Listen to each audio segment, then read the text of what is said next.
Hello, my name is Mary Goad, and the title of my presentation is Developing Useful Solutions for Parents of Children with Attention Deficit Hyperactivity Disorder. Next, I will discuss the definition and background of Attention Deficit Hyperactivity Disorder, also known as ADHD. ADHD is a disorder marked by an ongoing pattern of inattention and/or hyperactivity impulsivity that interferes with functioning or development, which is quoted from the National Institute of Mental Health.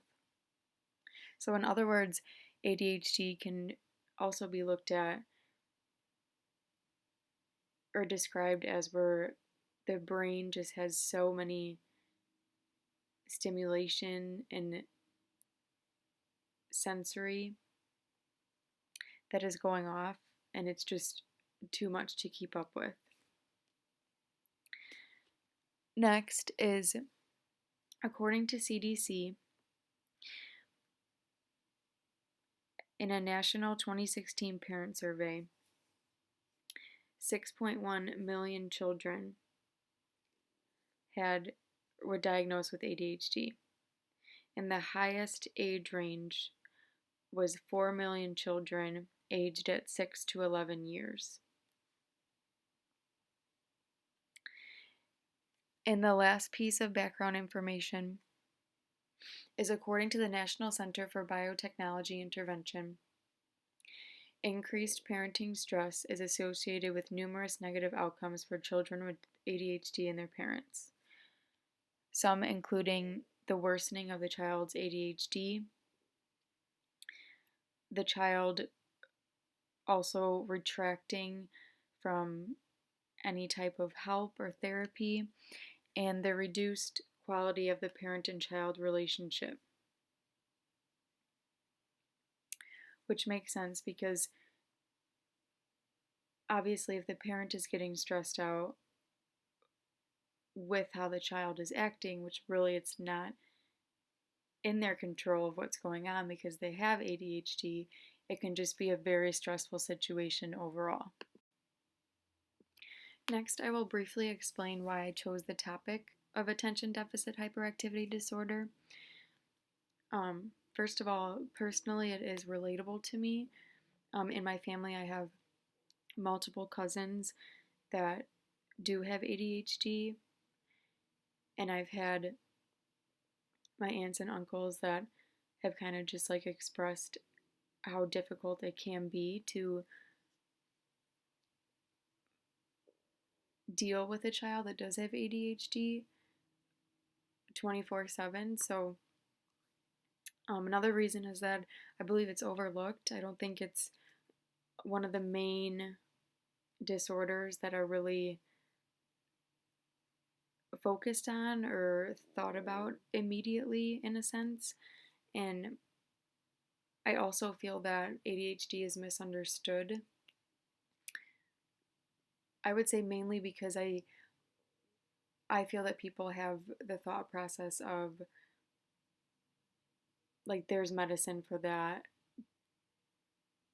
and you take it and you'll be fine. And there really isn't anything to worry about or stress about, but really it's very stressful for the child, and it's also very stressful for the parents as well because they're both going through it together and learning and adjusting as things go on. Next, I'll be focusing on the SMART, SMART framework and how it'll help define my project goals. First, it starts with S, which stands for specific, or what exactly is being changed and in whom. And for this project, it is the parent's behavior in terms of how they deal and they come off towards their child who has ADHD. Next is M, which stands for measurable, or percentage of participants who will change. For M, I chose 25% of changed parent behavior. I found this to be very realistic in terms of the time frame as well. A stands for action verb. The action verb I chose is demonstrate. I feel like for the parents to demonstrate that they have changed their behavior is far more meaningful than just saying, oh, yes, I've learned a lot, or oh, yes, I've changed this. But to actually show that you have learned and that you've changed a specific behavior is what matters. Next is R, and R stands for realistic. And for this, I thought a realistic aspect would be to impact the parent to child relationship. I find this to be very important because not only should the parent realize how to deal and how to move through this like crazy process of dealing with their child who really can't tell that they have ADHD. I think it's very important to also enhance and improve the parent to child relationship, because when that is stressful, it can really take a toll on their relationship, as mentioned before. And T stands for time frame. And for my time frame, I had within 6 months to at least see a change in the parent's behavior and how they go about dealing with their child. Not exactly a complete behavior change, because that's not possible for 6 months, especially for this topic, but I do feel that 6 months to at least see some type of change is realistic. So this is the SMART framework continued to explain the two goals of my project. The first goal is to enhance the parent's behavior by 25%.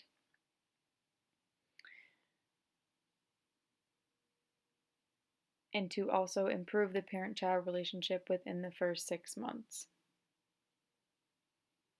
I feel that both of these goals are realistic in terms of as long as the parent first becomes aware of how to notice their behavior isn't right or isn't fair to the child, can also make it easier to improve the parent-child relationship between the two, or unless a parent has more than one child that has ADHD. Moving on to the next slide, which is composed of the methods that will be used and the models that will be used for the intervention. So first is the Frere's model of adult education. This model is composed of 3 phases, which also correlate with 3 main questions, which will go more into depth in the next slide. And then we also have the trans-theoretical model, which has 5 specific behavior stages. Also, a side note, the trans-theoretical model is a non-linear model, which means that you can transgress through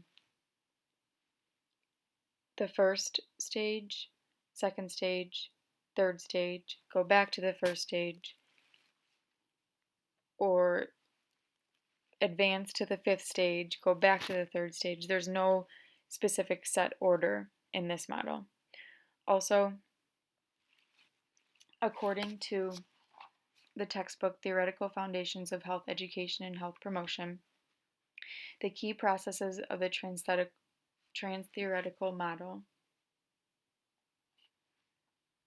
consist of about 10 key processes, but I chose 2 that I thought were the most important to my intervention. So the 2 that I chose were consciousness raising, which deals with the individual becoming more aware, as I said before, of the behavior that they're putting forward towards their child and how to notice that and kind of retrace their steps on how to change their behavior and express it in a better way. The second key process is self-reevaluation. I find this also very important to understand however much time has gone by, to self-evaluate and self-reevaluate how the relationship is going, how they're dealing with the stress, and how they're treating their child with ADHD. My next slide deals with Frere's model of adult education, as I briefly touched on before. Phase 1 is called naming, and the main question with this is, what is the problem? It's very clear now that the problem is parents are stressed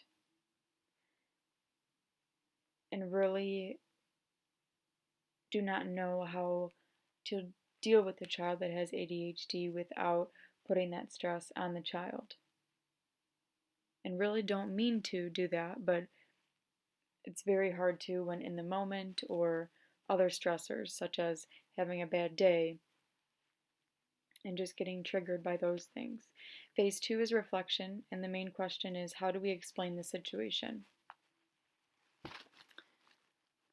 The best way to explain the situation is to define ADHD, as I did before. It's a hyperactivity disorder. But the best way to explain it is that the child cannot help that they do have ADHD. And so when a parent is to just get frustrated with them because they are so hyper, it's not fair to the child and really can affect the relationship of the parent and the child.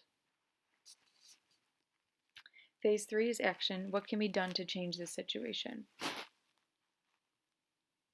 And so this leads to my intervention goals that I mentioned previously, because what can be done to change the behavior is first to receive counseling, parent-child counseling, in terms of the ADHD behavior and how to cope with it and really deal with it calmly and without getting stressed out. Also, another aspect to improve the parent's behavior is to personally, for them to educate themselves and really to understand what their child is going through, how their child thinks, why their child acts. And when a child with ADHD that is hyperactive just has an abundance of energy all the time, which is great, but when there's a parent, and most of the time parents have more than one child besides the one that has ADHD, and so there are many, many other factors that are involved here. But with Frere's model of adult education, it really puts into perspective, okay, this is the problem, this is the situation, how do we change it, and what do we do? And it's very straightforward in that sense and helpful in how to understand to go about this intervention. The next model that I mentioned is called the trans-theoretical model. This model focuses on behavior change and has 5 main stages. The 5 main stages include pre-contemplation, contemplation, preparation, action, and maintenance. Pre-contemplation and contemplation, according to Theoretical Foundations of Health Education and Health Promotion, they both deal with considering change in the future, but not necessarily a set time frame. For pre-contemplation, it could be 6 months, usually is 6 months, but it's not set in concrete. Next is preparation, where the individual is planning for change in the immediate future, so sooner rather than later. Action is self-explanatory, and they've made their change recently, and maintenance is maintaining that change. I found this model to be very helpful and realistic because When a mother even it just has one child that has ADHD and no other children, she is most likely working. She most likely has other just life events happening around her. And so I found the trans-theoretical model to be very helpful in this intervention because it's nonlinear, as I mentioned. And so it's realistic for a mother or a father to start at the pre-contemplation stage and then something happens in life, whether it be a loss of a loved one or just a stressful situation, and then you backtrack and you're back to square one. Or you progress through each stage to the extant stage, but then you regress back to the contemplation stage for many other reasons. There's countless number of reasons, but I found it very realistic to use for parents, especially nowadays when there's just so much going on around them. And also, that leads to the two key processes that I found most important: consciousness raising and self reevaluation.